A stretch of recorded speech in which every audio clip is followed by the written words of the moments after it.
નમસ્કાર. જીતુ વાઘાણીએ આપી ખુલ્લી ધમકી. ગુજરાતમાં લોકસભાની ચૂંટણી હવે વટની લડાઈ બની ગઈ છે.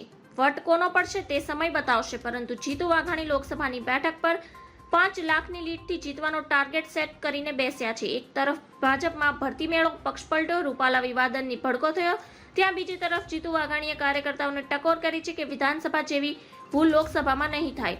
જીતુ વાઘાણીએ આ ટકોર હવે કાર્યકર્તાઓ માટે ધમકી જેવી બની રહી છે. 5 લાખની લીડનો ટાર્ગેટ લાવવાનો ભાર મજૂરિયા કાર્યકર્તાઓ ઉપર મુકાયો છે. જીતુ વાઘાણી દરેક સભામાં કાર્યકર્તાઓને 5 લાખની લીડ લાવવા કહી રહ્યા છે.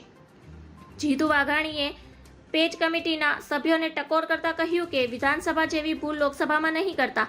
વિધાનસભામાં કેટલીક સીટો ઓછા માર્જિનથી હાર્યા છે. મતદાન ન થાય ત્યાં સુધી જંપીને બેસતા નહીં. 5 વાગ્યા સુધી મતદારોને મતદાન મથકમાં ઘુસાડી દેજો. જે ભૂલ 26 સીટો પર કાર્યકર્તાઓએ કરી તે ભૂલ હવે નહીં કરતા. આ વખતે ઇતિહાસ સર્જવાની તક છે. ધન્યવાદ. જય હિન્દ.